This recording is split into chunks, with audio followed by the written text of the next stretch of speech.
All right, perfect. Well, thank you everyone for joining us today and welcome to another episode of Building the Empire hosted by the Commercial Real Estate Group here at Georgia State. My name is Jennifer Cruz and I'm currently serving as the president of CRAG here at Georgia State, and I will be one of your co-hosts for today. And I'm here joined by Payton. Yeah, hey guys, my name is Payton Broaddus. I'm the vice president of the Commercial Real Estate Group. Brian, thank you again for being here. Happy to be here. Yeah, so we are so excited to welcome Brian McGowan on our episode today. And as a quick introduction, Brian is currently serving as the president of Centennial Yards, which is a 50-acre urban revitalization project expected to transform underutilized property in the heart of downtown Atlanta. Prior to that, Brian McGowan has over 20 years of economic development experience working at all levels of government. He was appointed by President Obama as U.S. Deputy Assistant Secretary of Commerce and served as the Economic Solutions Team Lead in the National Incident Command set up by the President to respond to the BP oil spill. He also served as the Deputy Secretary of Commerce for the state of California. In Atlanta, he served as the CEO of Invest Atlanta and the CEO of the Atlanta Beltline. McGowan was also the Executive Vice President / Chief Operating Officer of the Metro Atlanta Chamber and principal with the global law firm Dentons. Additionally, Governor Deal appointed McGowan to the board of the Fort McPherson Redevelopment Authority, where he served for 5 years. McGowan is also a board member for the Atlanta Visitors and Conventions Bureau, Central Atlanta Progress, and the Fulton County Sheriff's Foundation. As you can see, Brian has truly a very unique experience and resume, so I'm really excited for the conversation today. So Brian, welcome. Is there anything else you'd like to add? No, just it looks like I can't keep a job when you read all those things. I know that's enough. Awesome. So let's go ahead and dive right in. So, let's start from the very beginning, Brian. We're really interested to know, where did you grow up and how did that influence what you wanted to study in college and ultimately lead to your career interests? So I was born in the Bronx, New York City. And so I grew up in New York and New Jersey. My mother was an Irish immigrant, so I'm first generation American. My father's parents were both Irish immigrants. So my grandfather's name's up on the wall at Ellis Island. So we grew up in a very proud immigrant family, proud to be in the United States, proud to be an American, and for all the opportunity that this country offers. So I think that had a big effect on the way I ended up in government, because I think I felt like we all have this very unique opportunity to be in such a great country, and that we should give back and be a part of what makes America great. That appreciation, I think, that a lot of immigrant families have. Also grew up in a big family, so I was one of 7. So 5 boys, 2 girls, and we didn't have a lot of money, and so we all at a very young age found ways to make money. If you wanted, a pair of nice sneakers, or if you wanted a bike, you had to go out and make your own money. So we did everything from rake leaves to shovel snow to deliver papers to selling fireworks. Anything we get our hands on that we could sell or make money. My brothers and sisters and I it turned out to be very entrepreneurial at a young age, out of necessity. Yeah, absolutely. And I actually relate to that a lot. I actually grew up with in an immigrant household as well. Both of my parents are immigrants from Mexico. So, you kind of learn these different traits such as perseverance, resilience, and determination. So, I can definitely see that in your story as well. So yeah, that's super awesome. I know you also went to school in California. I would love if you could kind of speak about, the different internships and involvement you had. Yeah, good question.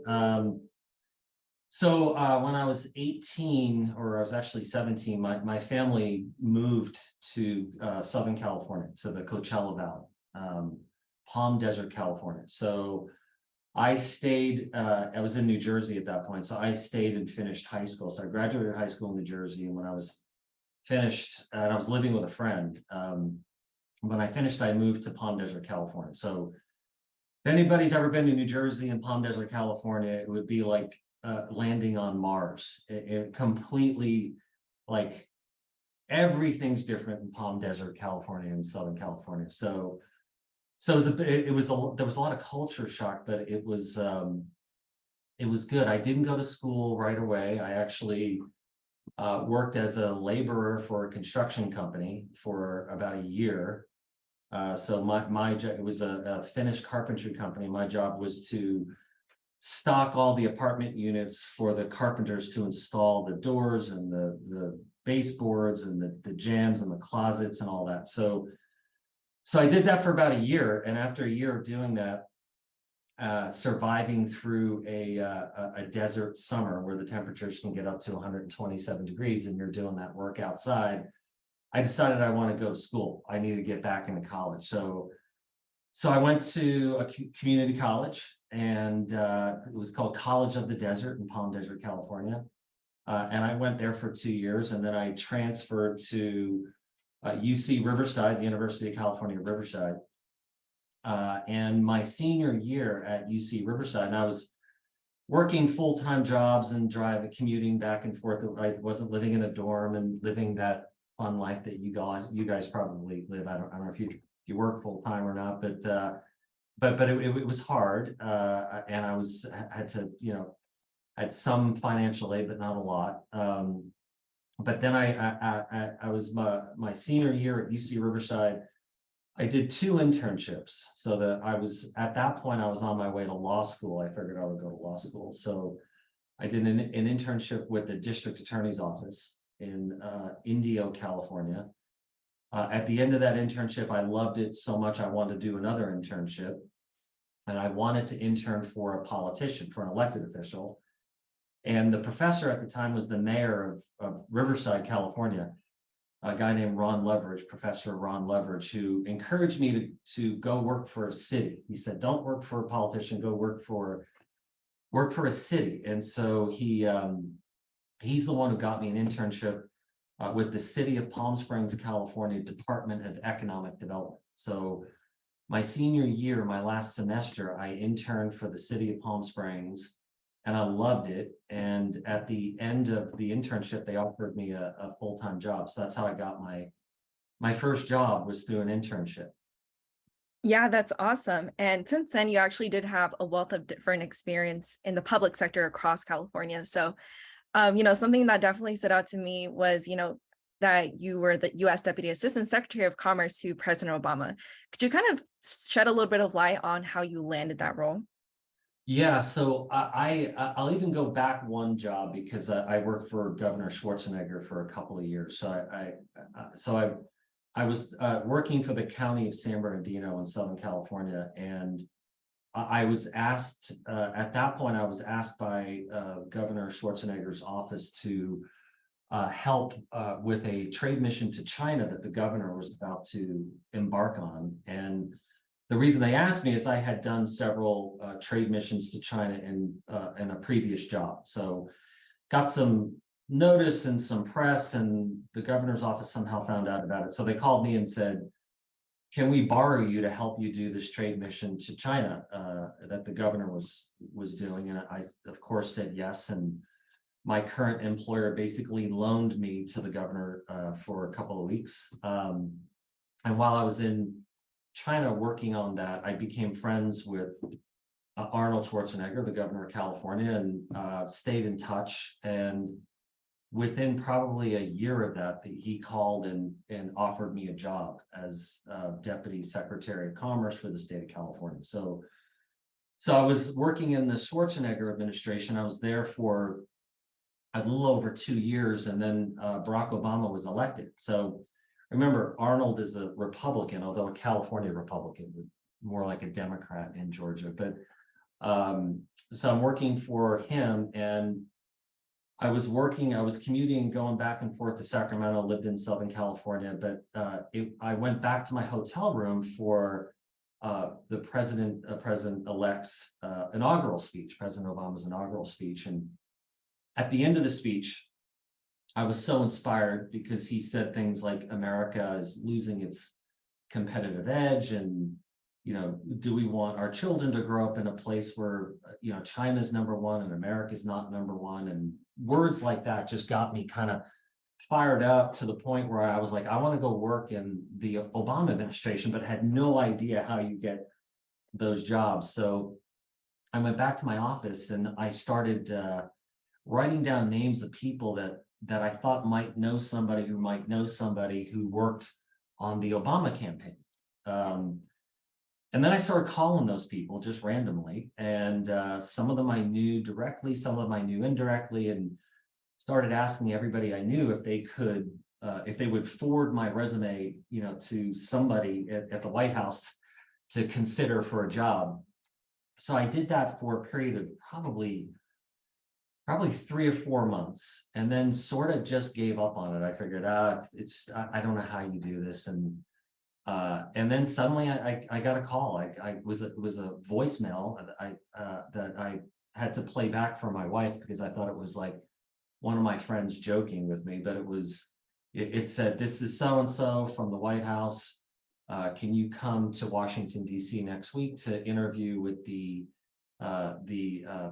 nominee for Secretary of Commerce, who was the former governor of the state of Washington?" So that's what I did. I went to DC, I interviewed with him, and I eventually, got this great job, and which I loved. It was fantastic.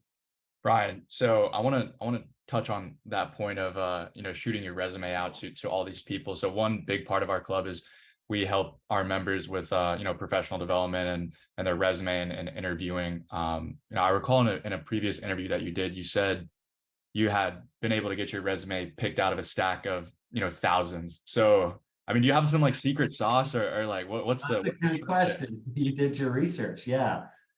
So after I had gotten the job, and then now I'm hiring people. It's true that the Obama administration had something like 400,000 or 500,000 resumes. So I knew that even if I got my resume into wherever it needed to go, it had to somehow stand out. And my strategy, I call it triangulation, is try to get more than one person to forward your resume to somebody. So if the White House got my resume from 2 or 3 or 4 different people, then that might make it stand out, right? It's like, oh, I saw this name before. And it turns out that's how I picked people when I was there, because we would get so many resumes that if I got resumes from 2 or 3 different people in different walks of life or professions, then I'd be like, okay, there's something special about this person. So all that effort I did for 3 or 4 months of calling and meeting people I knew and didn't know, it paid off, because I found out that multiple people sent my resume in, and I think that's how I got the phone call. I think it makes you, it kind of forces you to pay attention to that name if you get it from multiple people. Right, and I feel like just like familiarity, like once you see a name, they're probably reviewing so many resumes, so they see a name twice, 3 times, I'm sure they're like, all right, let's look into this guy, let's give him a chance. Yeah, that's right. That's cool. So I know we're kind of maybe skipping some of it, but after your role with President Obama, how did you come to Atlanta? What made up that decision? And then ultimately, how did you get to Centennial Yards? Yeah. Sorry, that's a really big question, but break it down as much as you want. I'll take it in pieces. So I was just loving my time in the Obama administration. I'm in and out of the White House. I got to fly in Air Force One once with the president. It was just an amazing experience. People I was working with and people I met. And I came home from work one day and I walk into the apartment we were renting, and my wife was sitting on the floor with her legs under a coffee table, and the coffee table was covered in bills. Now, I have 5 kids, so just to qualify what I'm about to say. And I looked at her, and she looked like she had been crying. And I said, "What happened?" And she goes, "We're going to have to make a decision about which car payment we're not going to make this month. Like we can't pay all these bills." So I had a son that was about to go to college at the time, and We were trying to budget for that. Long story short, those jobs don't pay a lot. They're great, they're fun, you're feeling like you're really making a difference, but they don't pay a lot. So if you're feeding 5 kids and one couple actually at that point on their way to college, it kind of forced me to kind of realize that I needed to go get a real job. So I started letting people know, friends in the White House and some others, that I probably need to start looking for another job. And so at the very same time I started saying that, I saw that the city of Atlanta was looking for a CEO of the Atlanta Development Authority, which is now Invest Atlanta. So I go to the White House, I talk to friends, I said, hey, anybody know anybody in Atlanta? And I had never lived in the South. I've never, I've been to Atlanta maybe once at that point in my life, and maybe twice. And a couple of people said, Atlanta has this new young rising star mayor named Kasim Reed, that it might be interesting to go work for him for a few years. So I made the decision to throw a resume into that process, and flew down here a couple of times and ended up getting the job. So I was that was in 2011. I was the CEO of the Atlanta Development Authority, which is now Invest Atlanta. So that was my first job in Atlanta.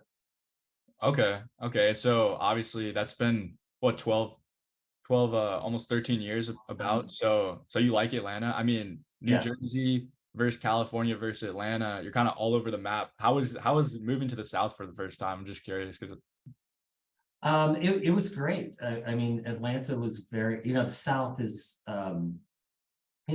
people are very friendly. That's a fact. Going from the Bronx to Southern California to Atlanta, you definitely notice that people are nice and polite and welcoming. And I think Atlanta in particular was this place I didn't know much about, but had to quickly learn about it, running the development authority for the city. And then you quickly, realize how, we say Atlanta influences everything. I came to that conclusion in 2011. I didn't use that phraseology, but you start realizing all the Fortune 500 companies that are here, the movies and television shows that were being, really starting to ramp up at that point.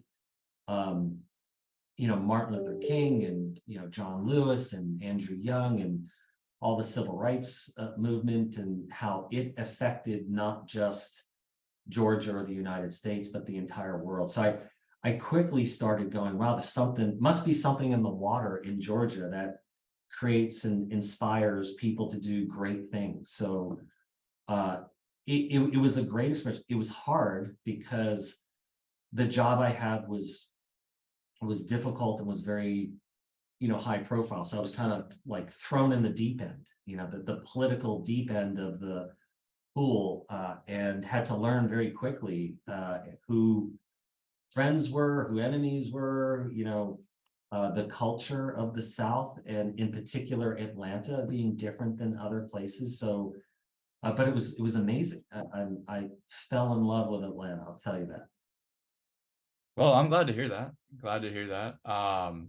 And what I think is so great about Atlanta is that it's still relatively small, right? I mean, compared to some of the other cities, and I feel like we kind of punch above our weight class in a sense. Yes. Would you agree? Yeah, Kasim would say that all the time. We punch above our weight. There's no question about that. That's the Atlanta influences everything. Remember, the city of Atlanta itself is not a large city. It's 480,000 people approximately.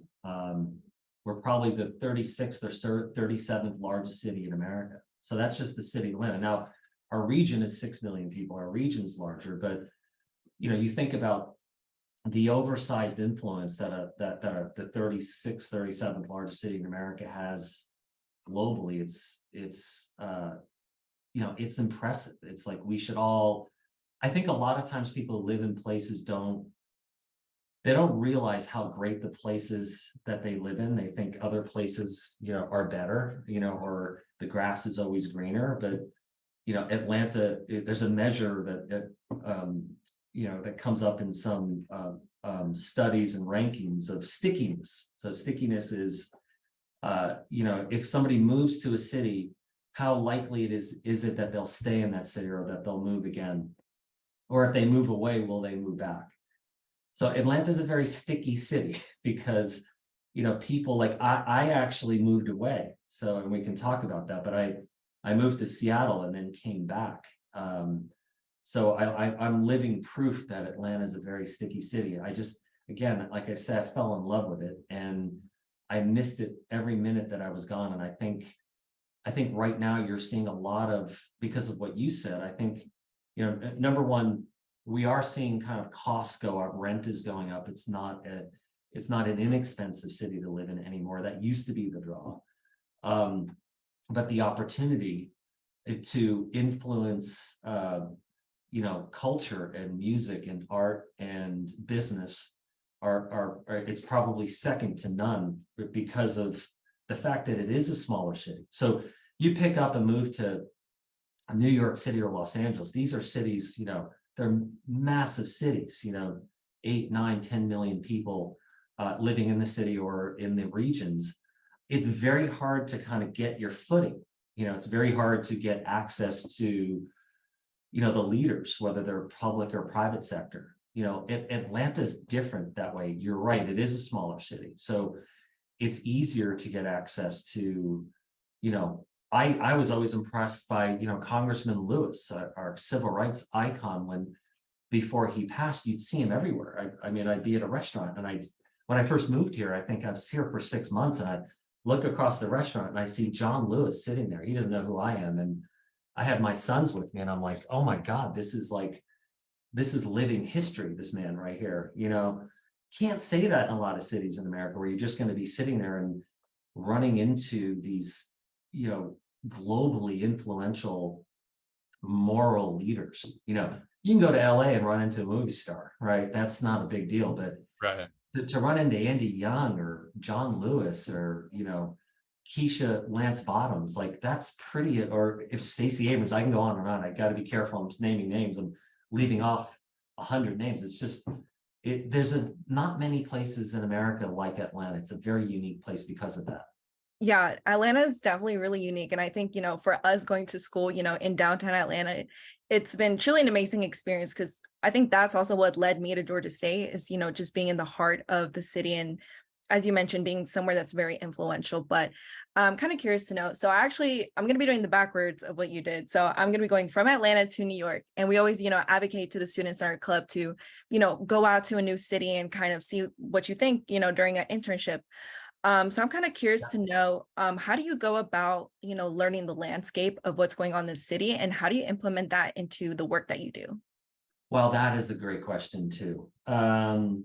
Well, I think, again, easier to do in some places than others because, some places are either, some cities are big and baked, whereas Atlanta being smaller is still, I think, still inventing itself. It's still on its rise where a lot of cities are kind of have risen. They are already what they're going to be. So if you go to a city, you have to get engaged, right? So whether it's volunteer your time, do internships with, whether it's local government or local businesses that are civic-minded businesses, I think, young people should try to figure out if you really want to be part of a city and fall in love with it. You can't just go to work and go home. You got to get involved. You got to do more. You have to figure out how can you help this city be a better version of its current self? Like feel the passion of wanting to make change. And it doesn't have to be, one day you're going to run for city council or mayor. It could be, volunteering at the local, humane shelter, for taking care of, abandoned dogs or food bank. There's community cleanups.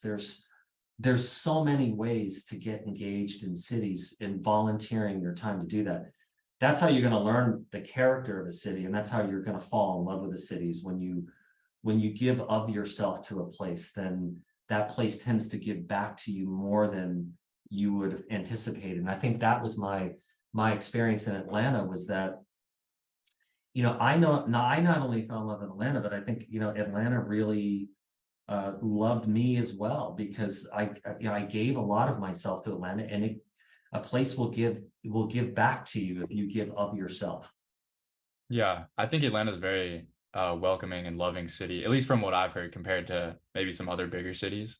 Yeah, Um, yeah, it's very unique. but sorry, go ahead. It's very unique that way. You're right. So I kind of want to switch a little towards Centennial Yards. Um, so you started off, took Yeah. that job at the Development Authority. Then you're involved with the Beltline, now Centennial Yards. So was real estate, were you always interested in real estate? How did you kind of cement yourself into this real estate industry? So the entities, the kind of government service that I did was really,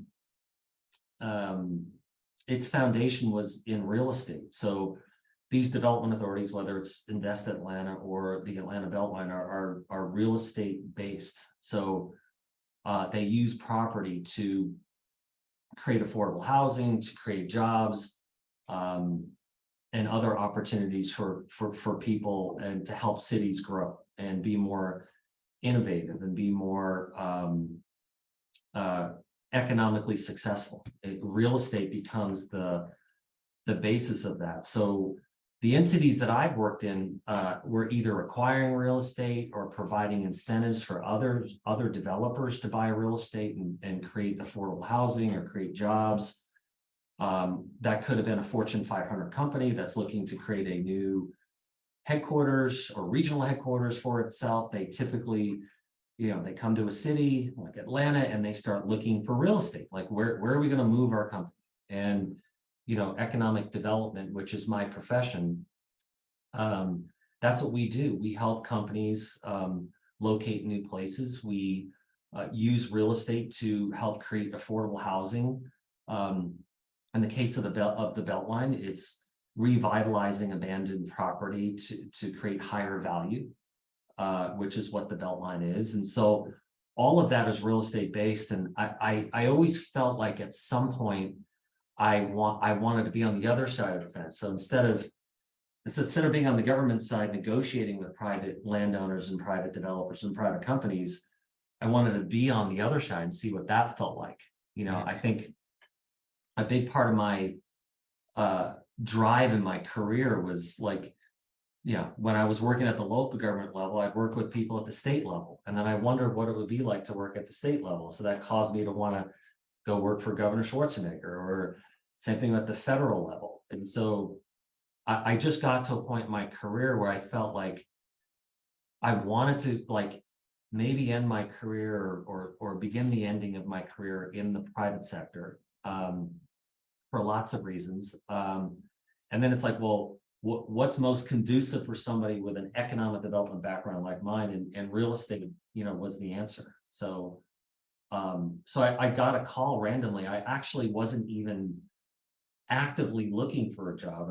I had moved away, as I mentioned. I moved to Seattle. I was in Seattle for 3 years, and after about a year, I realized how much I loved Atlanta and wanted to come back. So I started telling friends in Atlanta, look, if you hear of anything good, let me know. Give me a call. And that's the one thing I would advise any of our listeners right now is, if you want something, you got to tell the universe you want that thing. So if people don't know you want something, then opportunities aren't going to come to you. So if you wake up one morning and you feel like you want to go live in a particular city, or you want a job in a particular career, you have to start sending those signals out to the universe. So I was doing that. I was telling people in Atlanta that I'd come back for the right opportunity, and one thing leads to another, and I get a call from CIM Group, which is an LA company that bought the Gulch, the 50 acres that will be Centennial Yards. And long story short, they asked me if I'd be interested in being the president of Centennial Yards company. Gotcha. I mean, just based off your, background, it seems like you're the perfect guy for the job. Honestly. Well, thank you. But I'm very excited to see how Centennial Yards turns out. Can't wait. But with the development, the size of Centennial Yards, obviously CIM, private group, private development. I'm sure there's tons of involvement with the public sector. I mean, as far as like tax incentives and I don't even know what else could be involved, but Yeah. is that a big part of your job, is kind of facilitating the public and private? Yeah, it is. Again, to your point, it's interesting they hired somebody with my background, more kind of government, community, public sector background. Because what we're doing here is different, right? We're not just building a building or a couple of buildings. We're building a city within a city. Mhm. So, all of the things that I've done in my career, whether it was the Beltline or working for the city of Palm Springs, California in economic development, all of those things, whether it's business attraction, marketing, or a community engagement, making sure that the community feels that they're being heard as developers or companies are looking to, build new buildings or new projects. I was involved in Mercedes-Benz Stadium when I was at Invest Atlanta. My organization issued the bonds for that, so I was part of negotiating community benefits and meeting with community members to making sure that the community benefited from that project and many other projects that I've worked on throughout my career. So I think this project is different. We are doing a lot to make sure that the community benefits from this project. So besides the fact that, and I should tell you a little bit of the story of how this started. I think your listeners might be interested, but the owner of the Atlanta Hawks is a guy named Tony Ressler. So Tony Ressler bought the Atlanta Hawks about 8 years ago, and he made the decision to buy the Hawks. He walked out of the arena to get into his SUV to take him back to his plane, and the arena is right across the street from the Gulch. And so he stepped up on the running board of the SUV and he pointed over the top of the car to the president of the Hawks who was with him. And he said, "What's that?" And the president of the Hawks, a good friend of mine named Steve Koonin, says, "Well, that's the Gulch." And Tony, being from LA, says, "What's a Gulch?" And Steve says, "That's where people tailgate." And then Tony said, "I want LA Live there," right? So LA Live was really one of the early first sports adjacent entertainment districts in America. There's lots of them popping up around America, but that was one of the inspirations for Centennial Yards. So Tony has a brother named Richard, and Richard is the chairman and founder of CIM Group, which is a big LA-based developer who then came out and started buying property, right? So through the process of acquiring the property, which was difficult, it's 50 acres and there's easements and air rights and active rail lines running through it. There's a MARTA tunnel through it.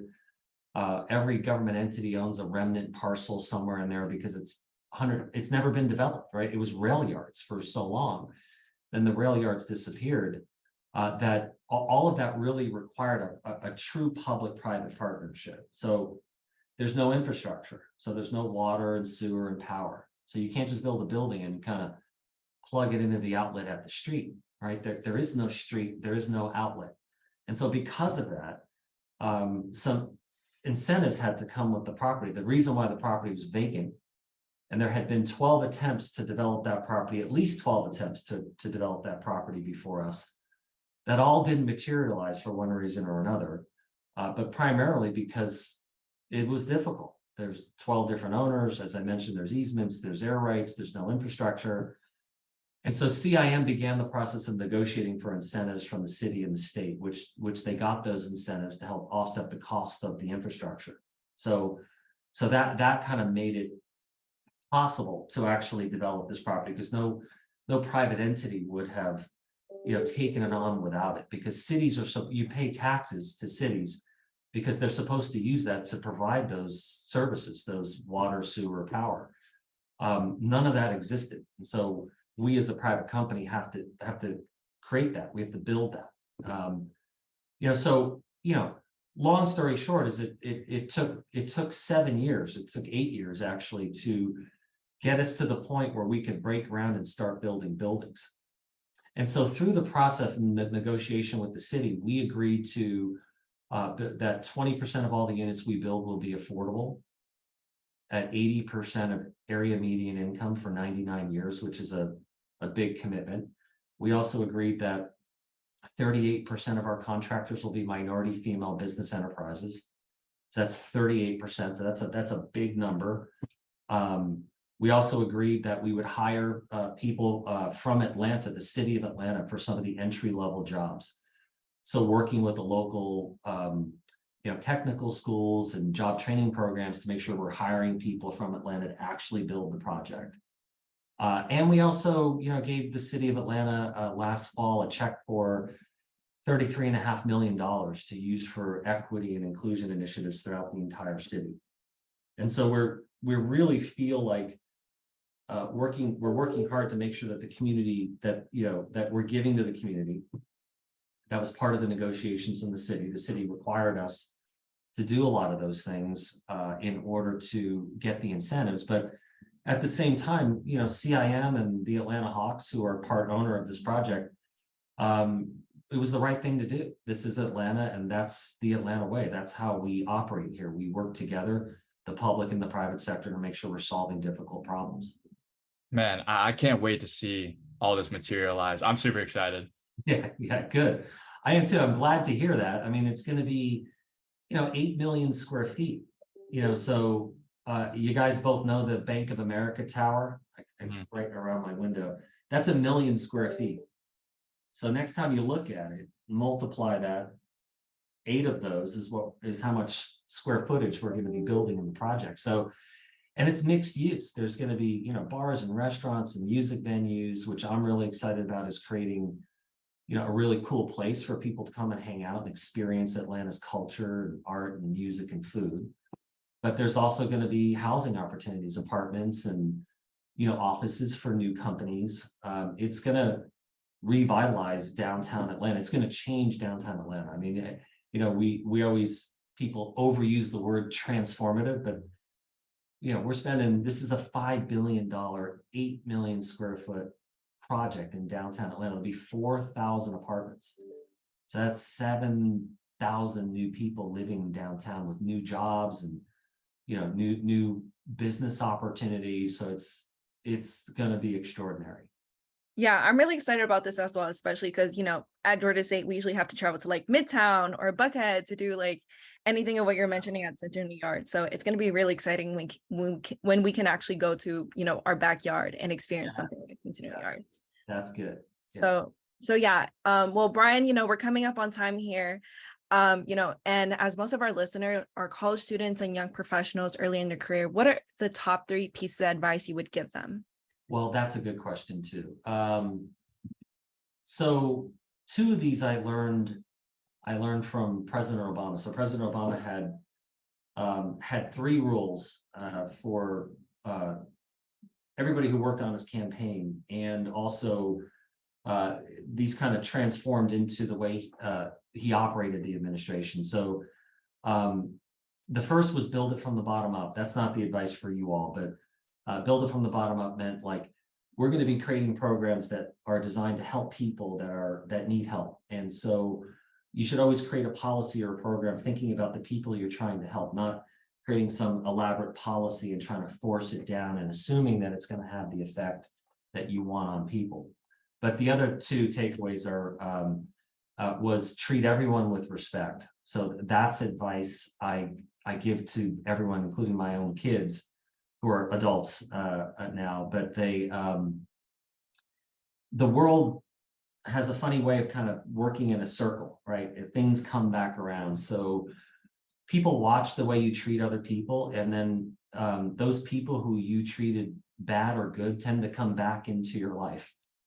So it's like, it reminds me of the TV show Survivor, the people who you competed with end up voting for you. So when you go through life, you should always treat everybody with respect, no matter who they are or what they're doing or what clothes they're wearing. Treat everyone with respect. His 3rd rule was no drama. So he was known as No Drama Obama. Drama is an energy killer, right? So if you're working in an office situation or your life generally, if you will, drama takes a lot of energy. It takes a lot of energy to deal with drama, and it takes a lot of energy to put drama out. And that's energy that could be used for more productive purposes.